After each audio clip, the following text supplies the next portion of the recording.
santo nome. Nós queremos edificar os nossos irmãos nessa noite. Pai, nós te pedimos, continua nos abençoando, Deus, continua presente entre nós, fala aos nossos corações, nos prepare, Senhor, nos prepare para ouvir tua voz nessa noite. Nós oramos em nome do teu Filho Jesus. Amém. Quem está com Bíblia, abra por favor em 1 Coríntios capítulo 10. 1 Coríntios capítulo 10. Nós vamos falar hoje sobre os ídolos do coração e a verdadeira adoração.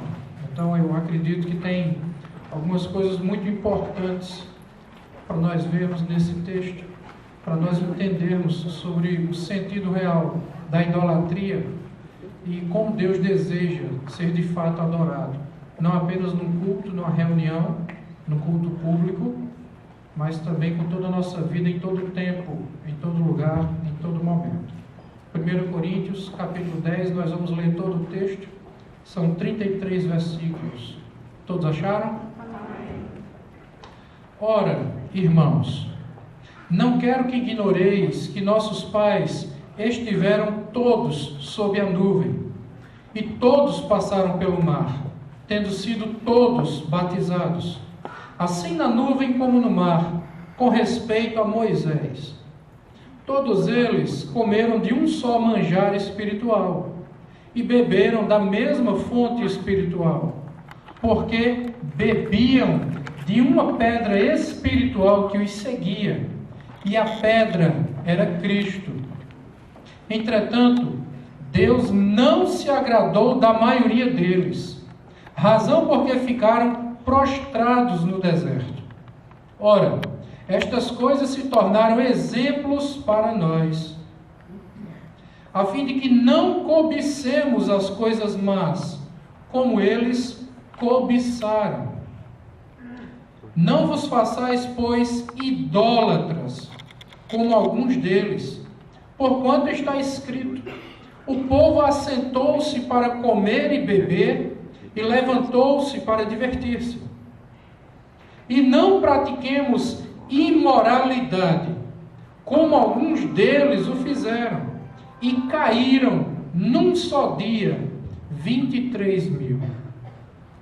Não ponhamos o Senhor à prova, como alguns deles já fizeram, e pereceram pelas mordeduras das serpentes. Nem murmureis, como alguns deles murmuraram e foram destruídos pelo exterminador.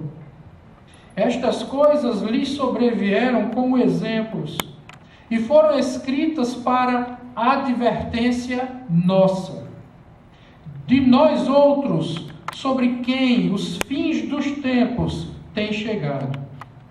Aquele, pois, que pensa estar em pé, veja que não caia.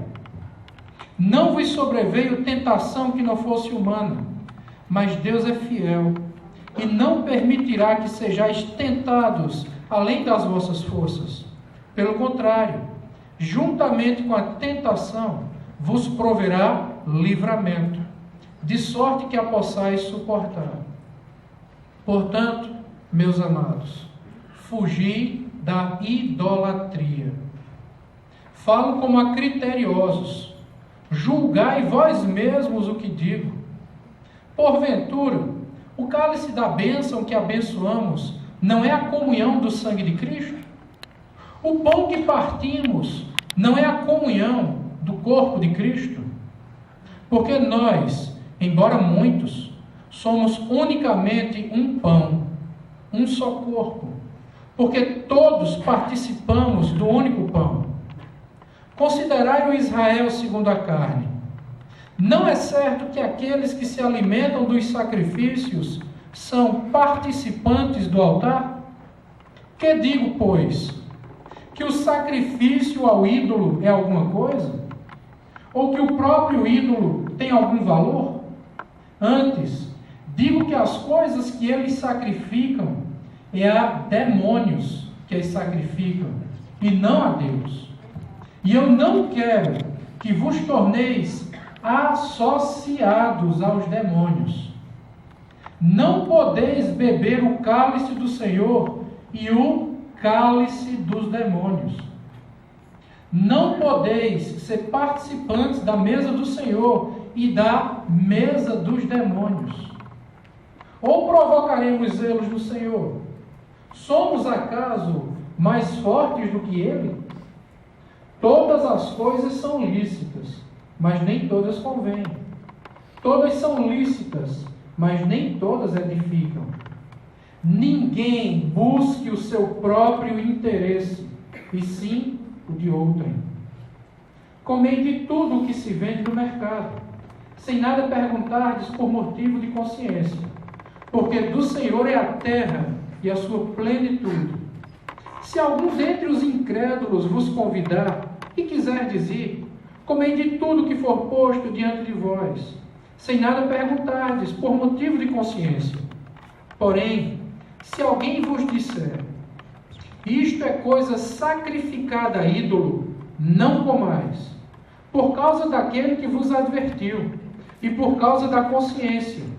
Consciência, digo, não a tua propriamente, mas o do outro.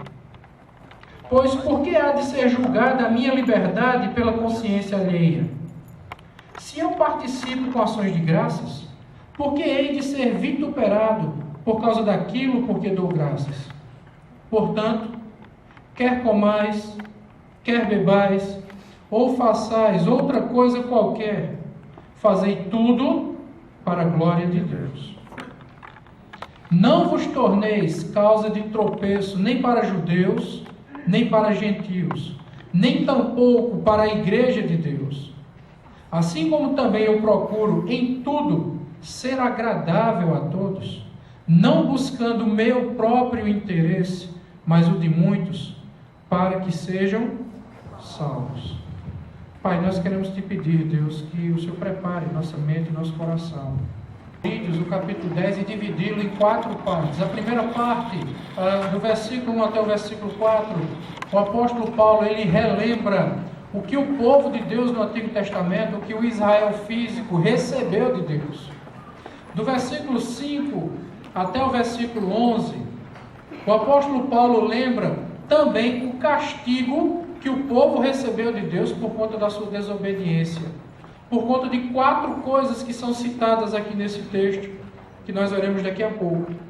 A terceira parte, o apóstolo Paulo agora utiliza o exemplo do que ocorreu com essas pessoas no Antigo Testamento, especificamente aqui ele fala do texto de Números, capítulo 25, capítulo 21 e capítulo 16. E o apóstolo Paulo utiliza essas 3 passagens, esses 3 exemplos, como um modelo para nós, como uma advertência para nós, e ele deixa isso bastante claro. Então, essa terceira parte, o apóstolo Paulo fala sobre os nossos cuidados, os cuidados que nós precisamos ter como povo de Deus. E por último, ele diz como nós devemos nos portar, como nós devemos nos comportar para glorificar a Deus e edificar uns aos outros e edificar a igreja de Cristo. Então eu quero caminhar nesse texto com os irmãos, nessas 4 partes, nessas 4 sessões do capítulo 10 de 1 Coríntios, para nós entendermos o que eu acredito que Deus quer falar conosco nessa noite. Então eu espero que você continue com a sua Bíblia aberta, porque nós vamos fazer uma caminhada agora. Quando nós falamos dos ídolos do coração, esses 4 ídolos citados nesse texto, e eu quero deixar claro, esses aqui não são os únicos ídolos do coração humano, mas esses são os 4 citados nesse texto. Se você observar o versículo 6, Paulo fala sobre a cobiça, o cobiçar. No versículo 7, ele fala sobre a idolatria. No versículo 8, ele fala sobre a imoralidade. E no versículo 10, sobre a murmuração. Então esses são os 4 ídolos do coração citados aqui nesse texto. Paulo fala sobre cobiçar, sobre a cobiça desenfreada, sobre o ato de você desejar aquilo que não é seu, de você querer possuir aquilo que não é seu, é o desejo sem freio, sem limite, sem medida. Logo em seguida ele fala sobre a idolatria, e quando ele fala sobre a idolatria, isso aqui é muito interessante, porque nós evangélicos, nós protestantes, nós criticamos bastante os católicos pela idolatria praticada na sua religião, aí com relação à imagem de escultura. Mas não é disso que o apóstolo Paulo está falando aqui. O apóstolo está falando aqui de um outro tipo de idolatria que nós cometemos normalmente, que nós cometemos anualmente, mensalmente, semanalmente, olhe lá, diariamente. Nós falaremos sobre essa idolatria daqui a pouco. O terceiro tipo de ídolo do coração é a murmuração. É quando nós passamos a nos queixar, a reclamar demais das coisas. E o fato é que a murmuração não é uma reclamação feita apenas com a pessoa que está do nosso lado. A murmuração aqui é um ato de insatisfação contra o próprio Deus. Lembre dos hebreus quando eles saíram do Egito e estavam caminhando no deserto, rumo a Canaã, a terra prometida. E pelo fato deles estarem caminhando naquele deserto, eles começaram a reclamar. E começaram a sentir saudades das cebolas que eles comiam no Egito. Eu não sei se você gosta de cebola. Eu gosto muito. Mas eu gosto da cebola frita ou assada na brasa. Que ela perde o seu ardor, ela fica docinha, macia. Eu não sei se você gosta de cebola. Mas aquelas pessoas, elas estavam reclamando tanto contra Deus, que estavam sentindo saudade das cebolas do Egito. Eu não sei que cebola tão boa tinha lá, mas enfim, estavam reclamando.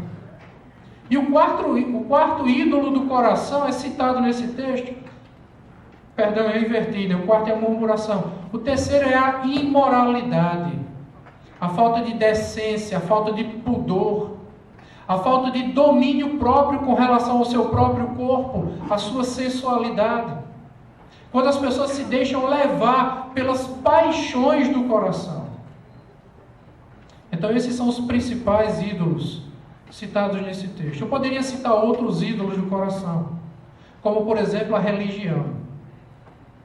Algumas pessoas montam a sua religião própria, com os seus preceitos, com as suas regrinhas religiosas, e elas tornam aquela religião um objeto de adoração. Eu espero que você não esteja aqui cultuando a religião evangélica, cultuando a religião protestante. Eu espero que você esteja aqui cultuando uma pessoa que se chama Jesus Cristo. Amém. Porque nós, mesmo na nossa manifestação religiosa, por melhor que seja a nossa intenção, nós vamos cometer erros. E vez ou outra, nós vamos nos deparar com algo que precisa ser mudado, que precisa ser modificado. De repente, nós vamos perceber que, puxa vida, eu não estava enxergando as coisas da maneira correta, da maneira bíblica. Então eu preciso rever isso. Eu preciso melhorar isso. E, para quem não sabe, esse é até um lema da própria Reforma Protestante. A igreja reformada, ela está sempre se reformando. E por que ela está sempre se reformando? Porque nesse processo de autoanálise, nesse processo de autoavaliação, a igreja percebe que ela comete erros, que ela comete falhas. Mas em nome de Jesus ela busca a correção dessas falhas. Ela busca a correção desses erros. Então eu espero que você não idolatre uma religião, mas uma pessoa que se chama Jesus Cristo. E eu espero que a expressão do seu culto a essa pessoa, Jesus Cristo, ela não seja manifesta através de uma escultura. Você entende o que eu estou falando, né? Eu poderia falar aqui da autoestima, o culto ao corpo. Os gregos faziam isso. E hoje, essa filosofia grega, esse pensamento grego, está muito em vigor. Algumas pessoas vão para a academia para malhar, não para cuidar da saúde, não para evitar uma trombose, não para evitar um infarto, mas simplesmente para ter um corpo bonito, um corpo escultural, para que ele possa ser cobiçado, desejado pelo seu corpo perfeito. Eu não sei se você já observou as esculturas gregas. O grego buscava a perfeição nos mínimos detalhes. Então eu espero que você não seja aquele tipo de pessoa que cultua o corpo. Cuide da sua saúde. O apóstolo Paulo disse isso a Timóteo. Timóteo, cuida de ti mesmo e da doutrina. Mas faça isso pela razão correta. Eu espero que você não seja aquela pessoa que cultua as suas virtudes, que idolatra as suas virtudes e que se gaba publicamente por essas virtudes. Eu sou muito honesto. Eu pago minhas contas em dia. Eu não chamo palavrão. Eu valorizo demais minha família. Cuidado. As suas qualidades, que são qualidades e que devem ser mantidas, podem se transformar num objeto de adoração. Você pode passar sem perceber, você pode começar sem perceber a idolatrar a si mesmo e fazer o que os iluministas do século 17 e 18 fizeram. Você, sem perceber, pode começar a achar que você, o homem, o ser humano, é a medida de todas as coisas. Então eu sou o padrão a ser seguido.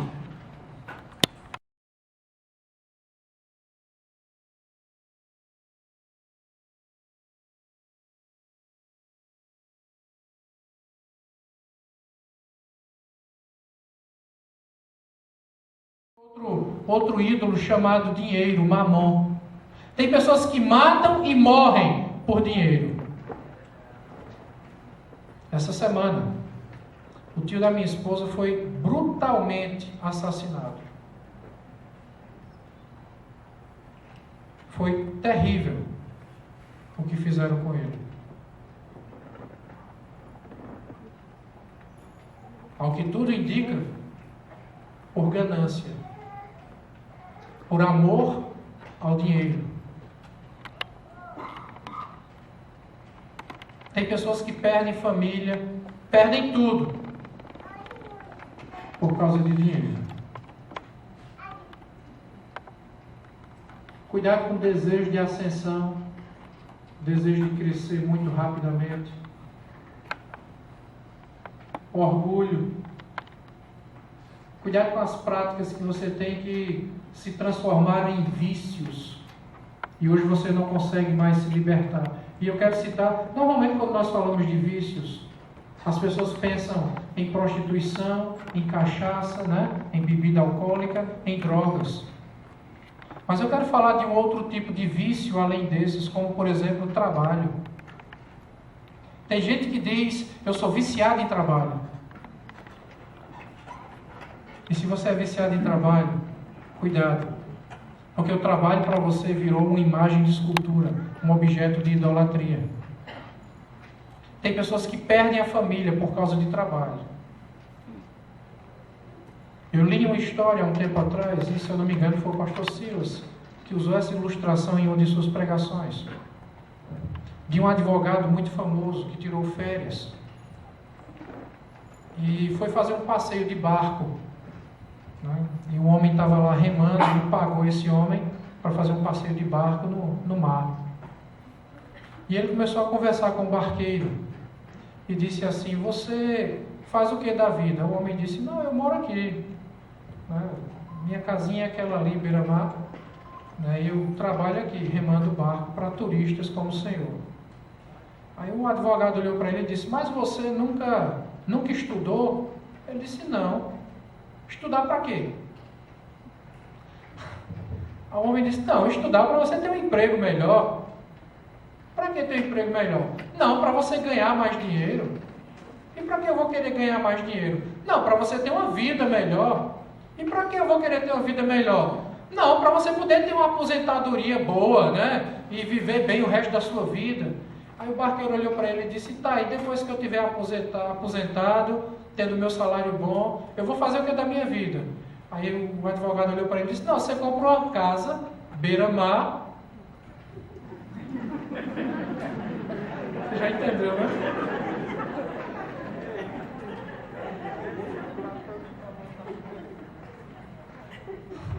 Você já entendeu. Eu não estou pregando aqui a teologia da preguiça. Não é isso. Eu estou pregando contra a idolatria. Cuidado, porque o trabalho para você pode ser uma imagem de escultura, pode ser uma idolatria. A felicidade. A felicidade é, para muitas pessoas, uma ilusão. É como correr atrás do vento. Se torna também o objetivo final da sua vida.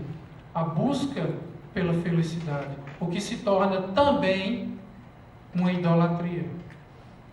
Quando você busca essa felicidade a qualquer custo, a qualquer preço. O apóstolo Paulo, eu quero ir para o texto com vocês.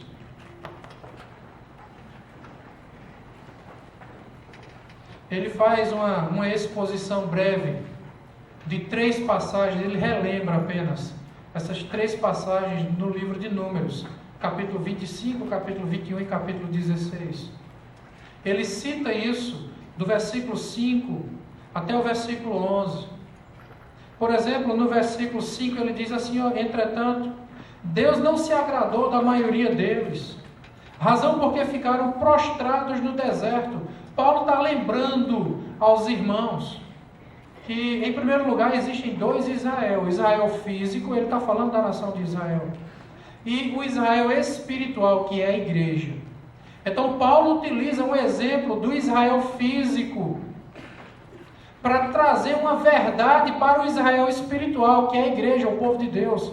E ele diz mais no versículo 11, estas coisas, esses exemplos que ele citou agora há pouco, estas coisas lhe sobrevieram como exemplos e foram escritas para advertência nossa. Paulo está dizendo, pare um pedaço, conheça a Escritura, olhe para trás, conheça a história, veja o que essas pessoas fizeram, veja o que aconteceu com essas pessoas. Porque se você fizer a mesma coisa, você vai sofrer o mesmo destino. Não pense que o resultado final para você será diferente. Não será.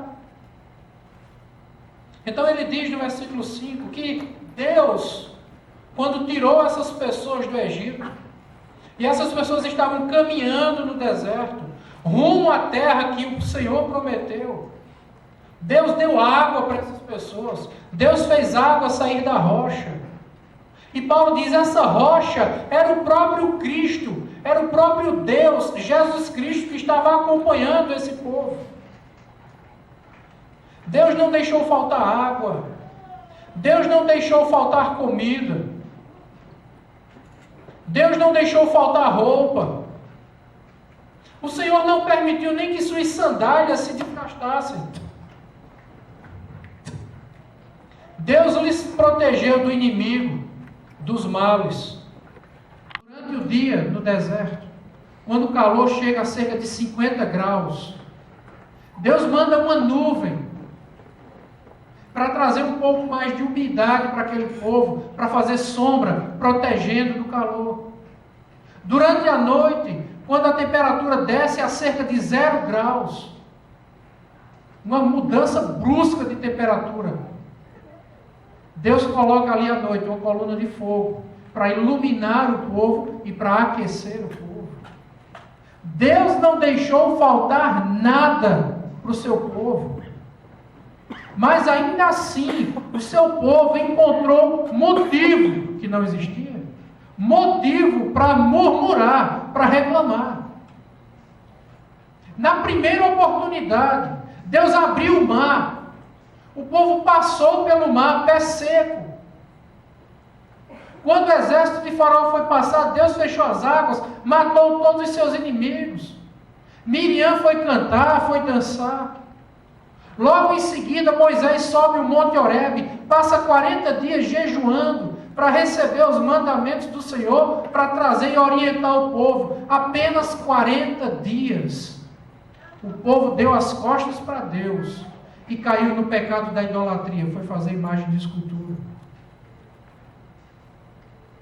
O povo foi construir, fundindo no ouro, um bezerro de ouro, que era uma prática comum lá do Egito.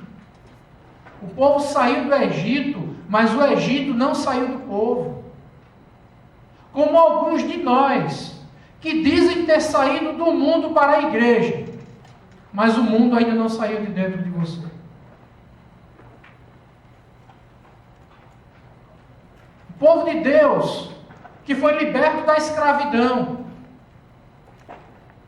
que viu a poderosa mão do Senhor cuidando de si.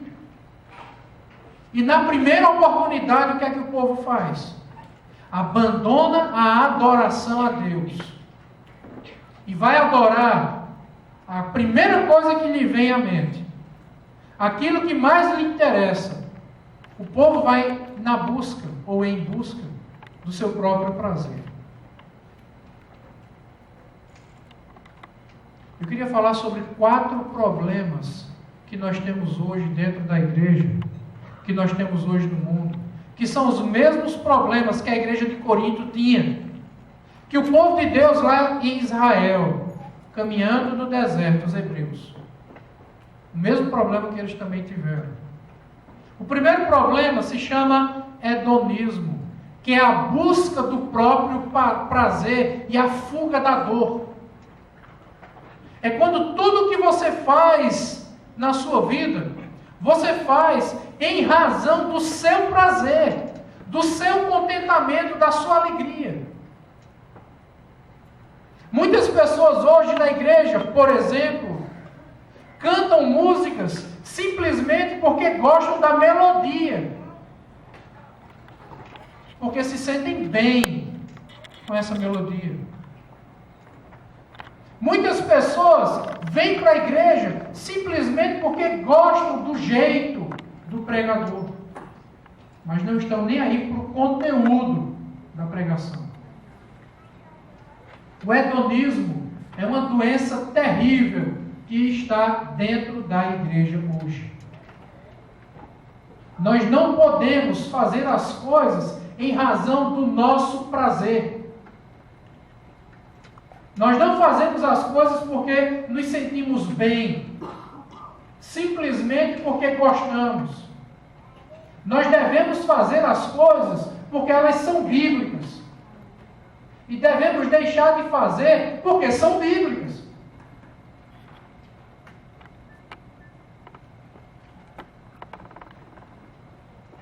Aqui nós somos levados a um segundo problema na igreja hoje, que é o problema do pragmatismo. É a ideia de que nós fazemos algo porque algo dá certo. Se funciona, tudo bem, vou fazer. Nós não podemos cair nesse erro. Não é porque funciona que quer dizer que isso é certo. Tem muita coisa que se faz na igreja que funciona, mas que não é certo. Então nós não vamos fazer coisas na igreja simplesmente porque essa coisa funciona. Nós vamos fazer porque é certo. Ponto final. O terceiro problema que nós enfrentamos hoje na igreja, por incrível que pareça, é o problema da imoralidade.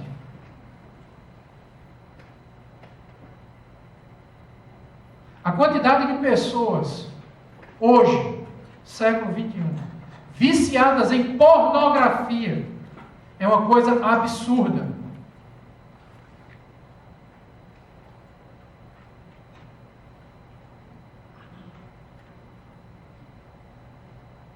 Há pastores viciados em pornografia, missionários, professores, evangelistas, diáconos, presbíteros, viciados em pornografia. A indústria pornográfica hoje é a que movimenta a maior quantidade de dinheiro na internet em todo o mundo. Quando o apóstolo Paulo diz em Tessalonicenses, em Timóteo e vários outros textos, fugir das paixões da mocidade, rogo-vos, pois, irmãos, que vos abstenhais de toda pornografia. O termo lá é porneia. Abra mão disso, jogue isso fora. Os efeitos da pornografia na mente humana são tão devastadores ou mais devastadores do que a própria droga. Vicia, destrói, muda sua forma de pensar, sua forma de agir, seu comportamento, suas palavras.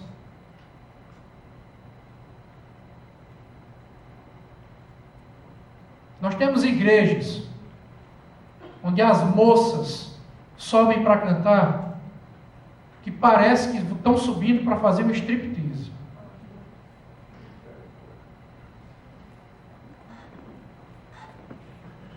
Você imagina uma moça aqui em cima cantando com uma saia curta. Eu já tive o desprazer de estar em uma igreja onde uma moça subiu para cantar e os homens que estavam sentados na fileira da frente, pelo menos os que tinham vergonha na cara, tiveram que fechar os olhos e baixar a cabeça.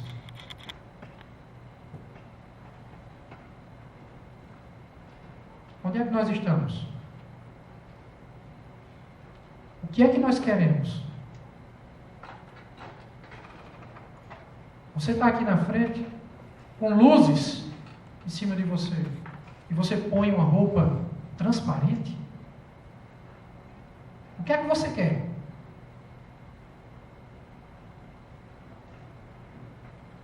Algumas pessoas que vêm para a igreja, que eu acho que uma roupa daquela não se usa nem na praia. Você entendeu o que eu estou dizendo, né?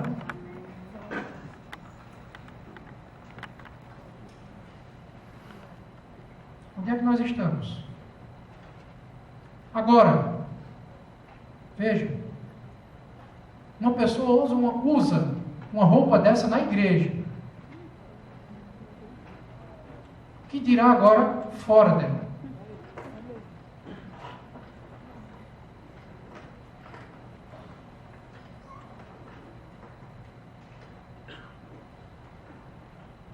A maneira como nós nos portamos fala muito sobre quem nós somos.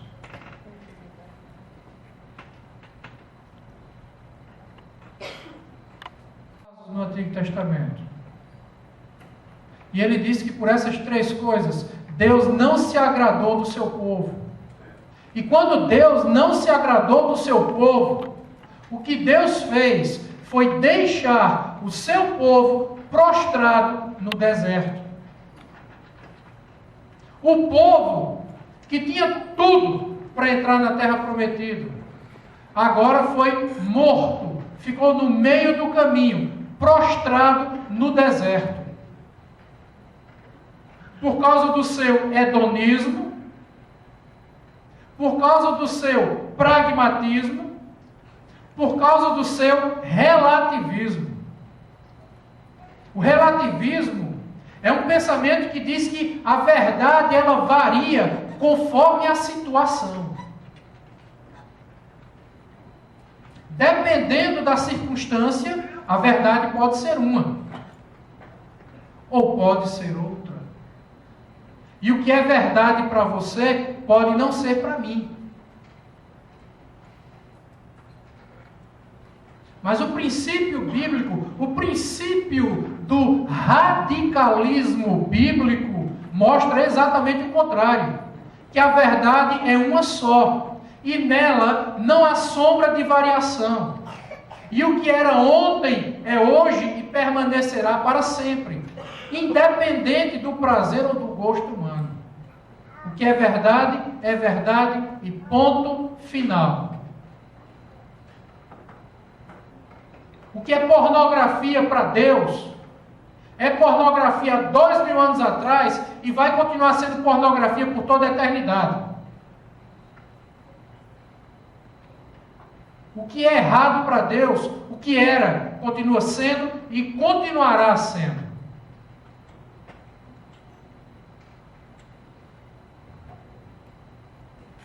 E o niilismo, que é o quarto mal da nossa sociedade. O niilismo é a ideia de que não existe nada absoluto. Os absolutos é a perda do sentido. As coisas perdem o sentido, perdem a razão de ser. Nós vivemos numa sociedade nihilista, porque para muitas pessoas a razão do culto, o motivo pelo qual nós estamos aqui hoje, mudou.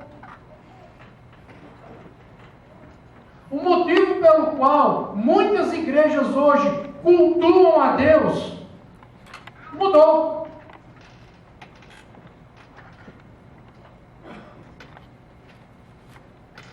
Estou lendo um livro muito bom que fala sobre a perseguição do Evangelho aqui no sertão nordestino, há uns anos atrás. Naquela época,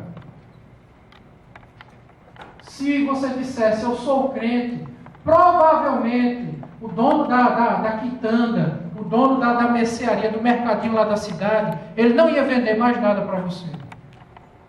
Para obrigar você a ter que sair daquela cidade e ir morar em outro lugar. Então, o simples fato de você dizer que era crente há uns anos atrás, aqui no sertão nordestino, isso ia lhe custar um preço. Então, não era todo mundo que estava disposto a abrir a boca e dizer publicamente, agora eu sou crente. Porque ser evangélico ainda não estava na moda. Custava um preço. No Irã, hoje, existem irmãos nossos presos pelo simples fato de ter carregado uma Bíblia debaixo do braço. Irmãos que foram decapitados, suas cabeças foram arrancadas fora.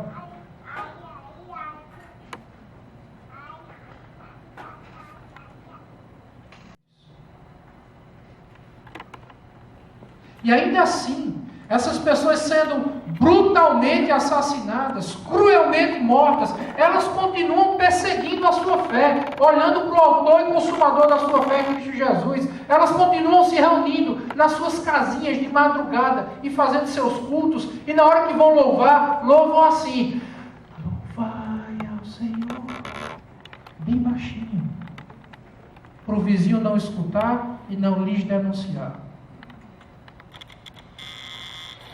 Mas nós, o que é que nós fazemos? Nós saímos da nossa casa para a igreja, para cultuar. Por qual motivo? Por qual razão? O culto, para algumas pessoas, perdeu completamente o sentido, a razão de ser. Algumas pessoas, não todas, mas algumas pessoas hoje vêm para a igreja querendo receber a bênção. Vou atrás da minha bênção.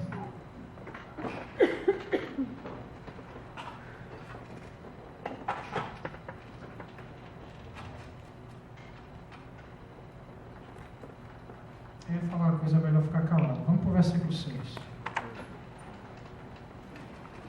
Ora, estas coisas se tornaram exemplos para nós, a fim de que não cobicemos as coisas más, como eles cobiçaram. O que é que você cobiça?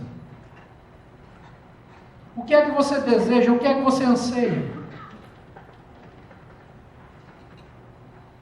Versículo 7. Não vos façais, pois, idólatras. Aí quando a gente pensa na idolatria, nós imaginamos logo algumas pessoas fazendo a imagem de Baal,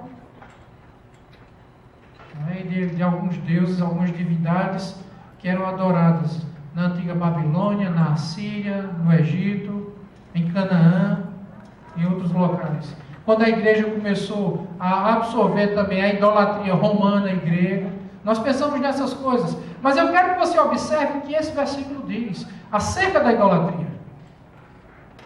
Eu quero que você atente com bastante cuidado. O que é que a palavra de Deus diz com respeito à idolatria?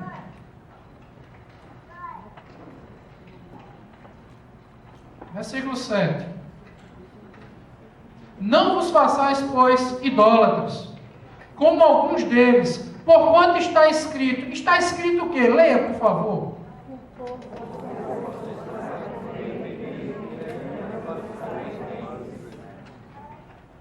Que idolatria é essa? A idolatria que é citada nesse versículo, qual foi? O povo fez o quê? Um culto religioso? Não. Sacrifício de crianças? Não. Acendeu vela? Não. Fez imagem? Não. Construiu um templo? Fez uma oração? Não. A idolatria nesse texto não está relacionada com nada disso. É uma idolatria que não está relacionada com o aspecto religioso. É uma idolatria que está relacionada com o aspecto hedonista.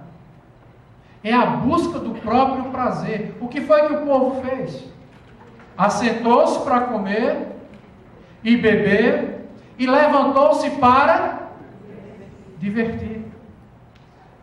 O que o povo queria fazer aqui agora era o tempo inteiro tirar férias, viver de festa. Tudo era festa, diversão, alegria. Vamos fazer festa com tudo agora. Tudo é um banquete. Parece o brasileiro, que não pode ver um feriado. É a idolatria de si mesmo. É você viver em função de si mesmo, buscando constantemente o seu próprio prazer, o seu próprio contentamento. Por favor, entenda. Eu não sou contra férias. Eu tiro férias. Eu não sou contra você descansar. Eu descanso. Isso é importante. Isso é bíblico. Se você não sabe, existe a teologia do descanso, que ensina isso biblicamente. Mas não é esse caso. O fato aqui é que parece que essas pessoas estavam cansadas, saturadas de cultuar a Deus. No momento que era para cultuar a Deus, elas buscavam fazer qualquer outra coisa. No tempo de cultuar a Deus, elas iam fazer festa, banquete. Agora é curioso, porque na hora que a coisa aperta,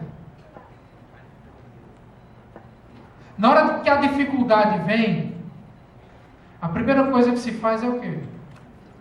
Buscar a Deus, pedir oração. Mas quando tudo está bem,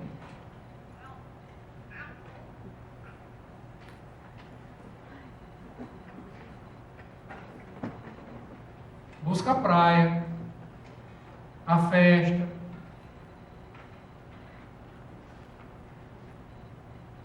Você tem 7 dias na semana.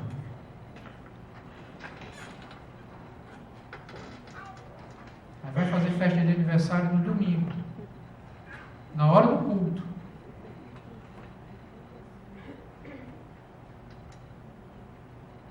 quais são as suas prioridades. O que é a vida cristã para você?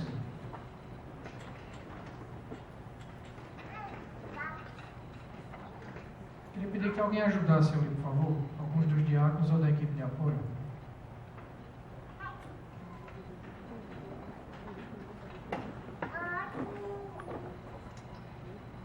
Não vos façais, pois, idólatras, porquanto está escrito: o povo assentou-se para comer e beber, e levantou-se para divertir-se.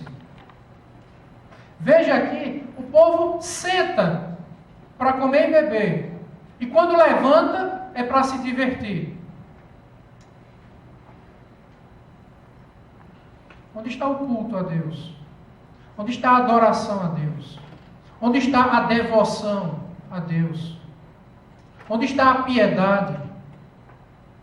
Onde está aquilo que nós cantamos aqui? É assim que eu quero te adorar. Eu não vou olhar para as tuas mãos. É assim que a letra da canção diz. Eu não vou buscar as tuas mãos. Ou seja, eu não estou aqui por interesse. Eu não estou aqui interessado no que o Senhor vai me dar. Eu vim aqui para buscar a tua face. Eu quero te conhecer, eu quero te ver. Até chegar ao ponto que quando eu me olhar no espelho, eu vou ver o reflexo do teu Filho Jesus. Foi isso que nós cantamos aqui. É assim que eu quero te adorar.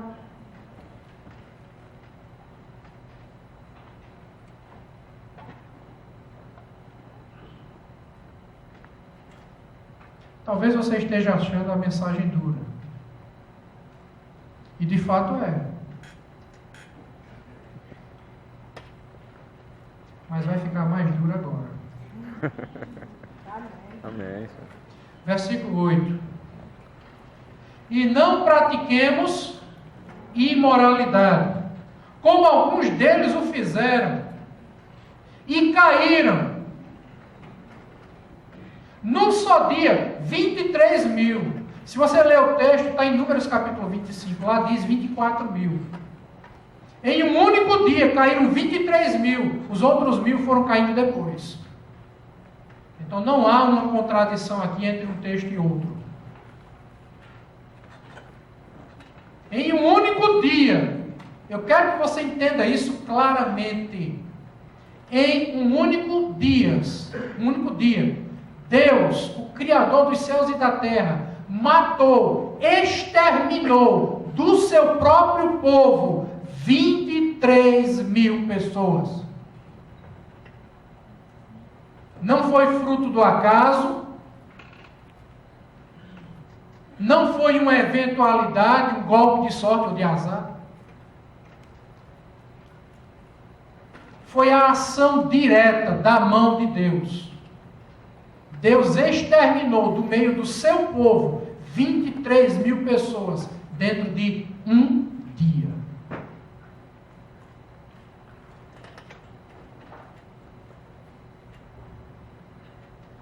E nós vivemos hoje, pelo menos alguns de nós, vive hoje como se esse Deus não existisse. Como se o padrão moral de Deus tivesse sido modificado com o passar dos anos. Como se Deus tivesse mudado de ideia. Assim, como se aquilo que era santo para ele no passado não fosse mais santo hoje. Ou como se aquilo que Deus não tolerava no passado, hoje, assim, por um golpe de graça, Deus passou a tolerar. Se você pensa assim, você está redondamente enganado.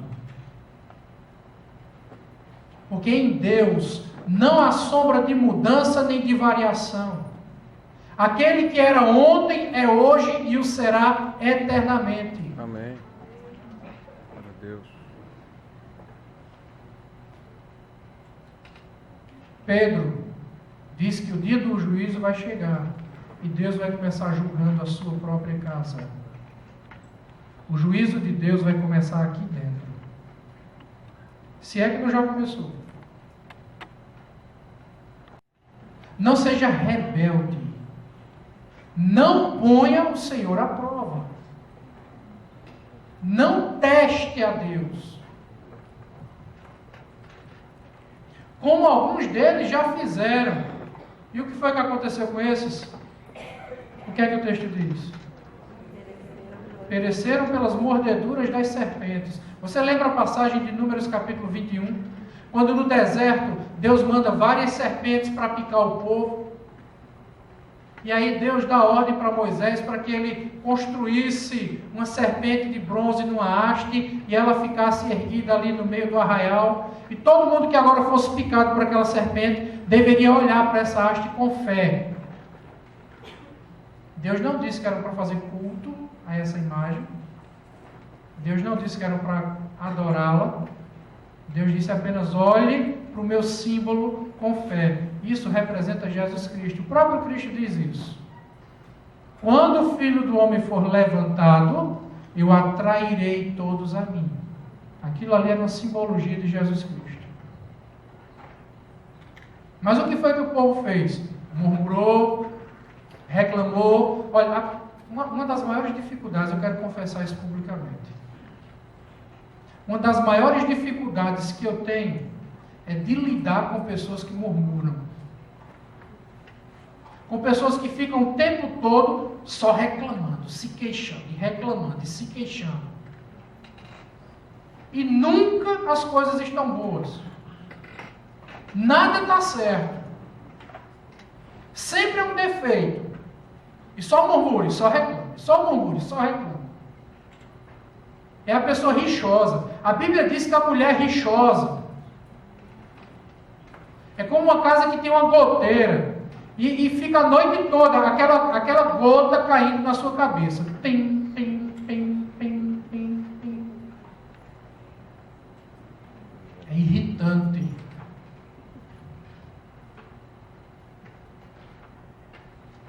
Esse estado de insatisfação, de murmuração, de reclamação, de descontentamento, isso irrita a Deus. Irrita tanto que Deus mandou serpentes para picar o povo. Porque Deus queria que o povo sentisse o que ele estava sentindo. Quando as pessoas começavam a murmurar, começavam a reclamar, a cobra vinha e mordia a pessoa. Deus está dizendo: é assim que eu me sinto. Você não faz outra coisa a não ser ficar no meu pé. Sabe, reclamando, reclamando. Aí Deus diz: ó, faça uma serpente de bronze e coloca ali. Cala a boca e olha para a serpente com fé. E pronto.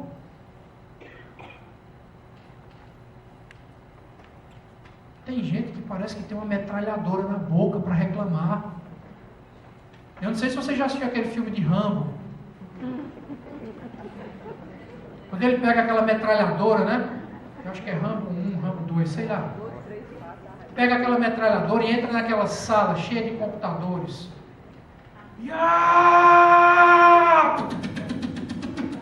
Tem gente que é assim. Vive num estado de insatisfação. Quando a pessoa vai chegando, você olha, Rambo.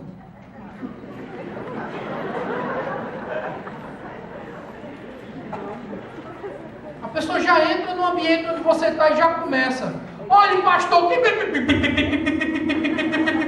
Eu fico parecendo aqueles computadores metralhados. A gente está rindo, é engraçado. Deus tem pavor disso.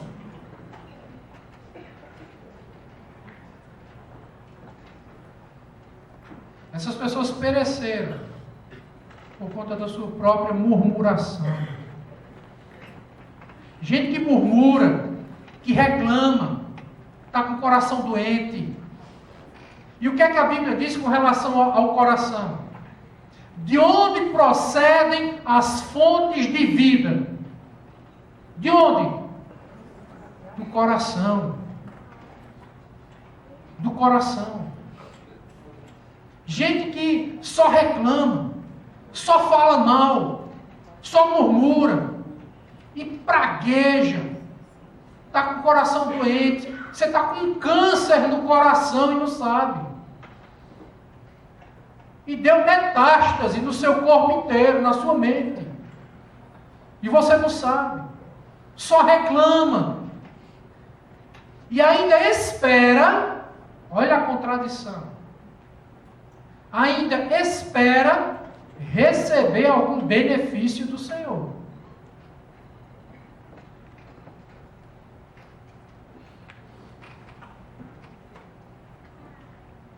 Já estou terminando, tá?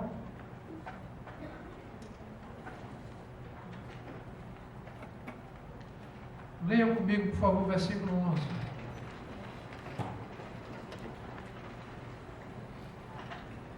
Estas coisas lhe sobrevieram como que? Deus está dizendo, através do apóstolo Paulo, que essas pragas que Deus mandou foram um exemplo para esse povo entender que não é assim que se vive uma vida com Deus. Esse não é o padrão de vida que Deus deseja para nós. Deus não deseja que você viva a sua vida buscando o seu próprio prazer. Ele quer a sua felicidade. Mas Ele não quer que você busque o seu prazer. Ele quer que você busque a Ele. E Ele vai satisfazer os desejos do seu coração. Ele não quer que a sua vida se reduza ou se resuma à busca por dinheiro. Há uma vida preguiçosa. Você não faz mais nada da sua vida. Uma vida apática, indiferente, morta. Acorde em nome de Jesus. Acorde. Tem pessoas que olham para mim e dizem assim: pastor, eu tenho tanta dificuldade de memorizar um versículo bíblico. Ok, irmão, vamos lá, vamos ver como é que eu posso te ajudar. Como é que você lê a Bíblia durante a semana? Bom, pastor, bom, sabe, o senhor sabe como é, né? Assim, eu trabalho muito, estudo muito, vou dormir tarde. É claro, como é que você vai memorizar o que você não lê? Você sabe o seu nome? Alguém aqui não sabe o seu próprio nome completo? Como é que você sabe o seu nome? Porque você passou a vida inteira repetindo o seu nome. Você sabe o nome do seu pai e da sua mãe? Porque você passou a sua vida inteira repetindo o nome do seu pai e da sua mãe. Entendeu o recado? Passe a sua vida inteira lendo a Sagrada Escritura, repetindo a leitura dos textos, que eu quero ver se você não memoriza.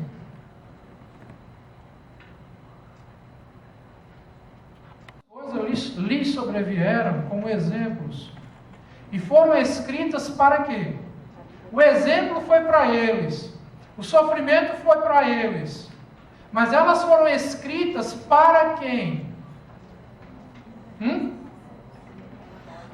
Para nossa advertência, não é para nossa alegria, não. Para nossa advertência. Para que nós não cometamos os mesmos erros. Porque se nós insistirmos em cometer os mesmos erros, nós sofreremos as mesmas punições. E não pense que pode acontecer com todo mundo, menos com você. Não pense isso. Veja o versículo 9. Não ponhamos o Senhor à prova. Não fique testando a Deus. Esse tipo de brincadeira aqui Deus não gosta.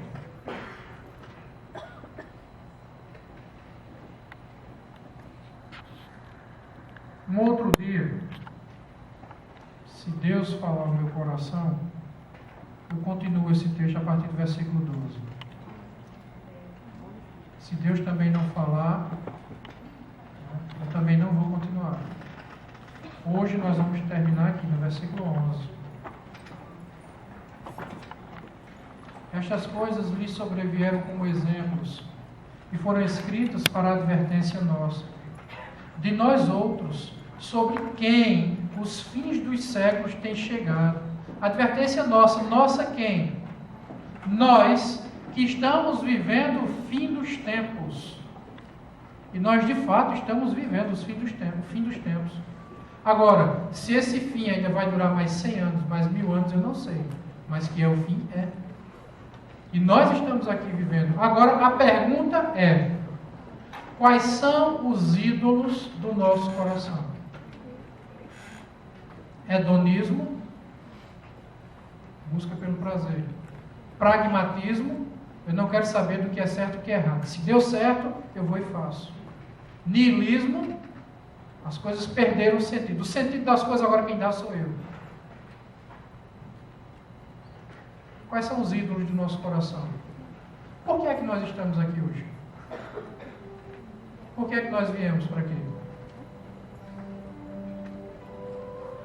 Você sabia que o nosso verdadeiro culto a Deus não é esse aqui, não? Porque muita gente pode estar sentada aqui hoje usando máscara, querendo transparecer uma coisa que não é. Aqui dentro, muita gente entra com a Bíblia debaixo do braço, a paz do Senhor, graça e paz, glória a Deus, aleluia, oi varão. Esse linguajar evangeliquez. Na hora do louvor levanta as mãos e chora.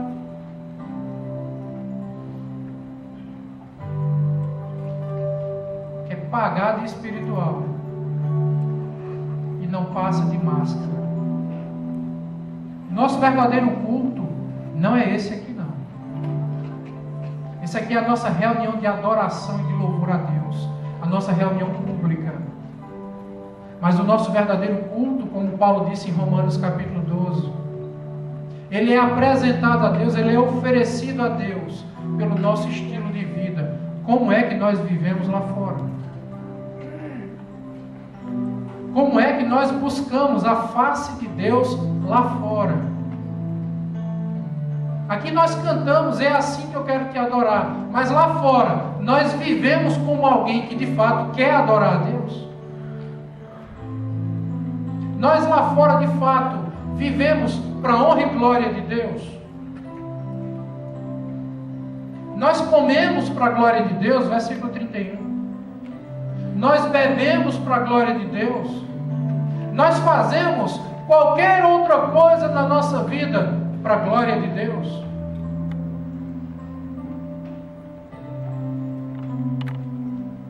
Esse é o verdadeiro culto. É quando nós estamos aqui em público, unidos em amor, reunidos com prazer para adorar a Deus. Mas quando essa reunião aqui é simplesmente a manifestação daquilo que nós já somos lá fora. É quando nós estamos aqui simplesmente nos apresentando a Deus da mesma maneira como nós nos apresentamos lá fora.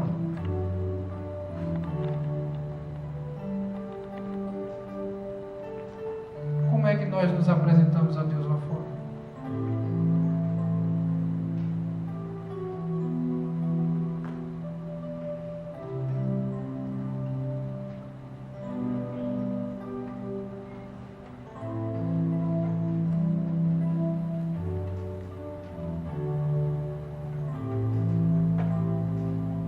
Você não é. Entenda isso. Você não é quem você acha que é. Você não é quem as pessoas dizem que você é. Você é quem Deus diz que você é. Amém. E o que você é aos olhos de Deus.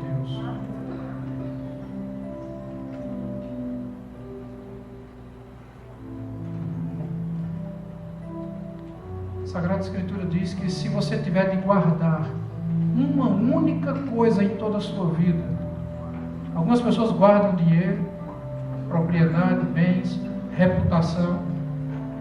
Eu não estou nem aí para a minha reputação. Chamaram Jesus de cachaceiro, de beberrão, de comilão. Acusaram Jesus de sentar em mesa de bar para conversar com prostituta. Não estou nem aí para o que falam de mim.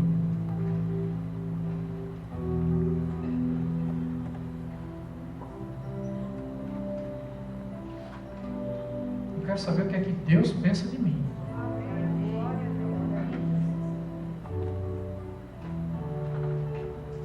Se você tiver de guardar uma única coisa em toda a sua vida, acima de tudo, sobre tudo, guarde o seu coração. E não há como guardar o coração longe de Deus.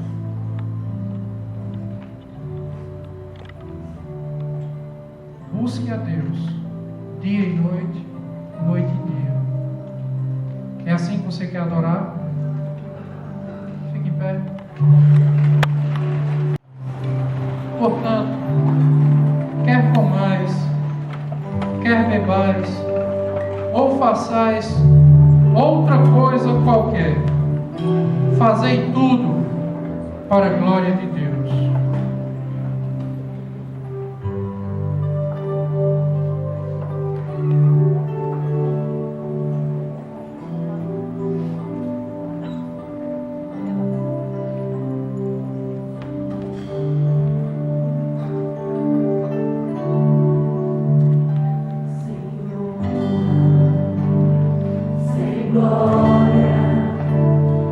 Sem buscar meus interesses.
Guia nossos passos, Senhor, para a tua honra, para a tua glória. Nos ajude a te adorar em todo momento, debaixo de qualquer circunstância, Senhor. Que sejamos guiados pelo teu Espírito Santo. Quer comamos, quer bebamos, quer façamos outra coisa qualquer. Nos ajude, Senhor, para que façamos tudo para a tua glória. Ajuda nossos irmãos que estão fracos na fé, aqueles que precisam de força, aqueles que precisam de motivação espiritual, coisa que só o Senhor pode fazer, porque é o Senhor quem gera tanto querer como realizar. Então eu te peço, Senhor, faz isso com os nossos irmãos, faz isso com a nossa igreja, nos levanta, nos ergue para a tua glória, para a tua honra. Que aqui as pessoas conheçam a tua palavra, sejam confrontadas pela tua verdade, mudadas, transformadas pela tua palavra, Senhor. Nos dá uma semana em tua presença, eu te peço. Tira de nós tudo aquilo que não te agrada. Nós oramos em nome de Jesus. Amém. Que a graça de Deus, nosso Pai, as eternas e doces consolações do Espírito Santo repousem sobre todo o povo de Deus, desde agora e para todo sempre. Amém. Deus abençoe vocês. Vão em paz e não pequem mais.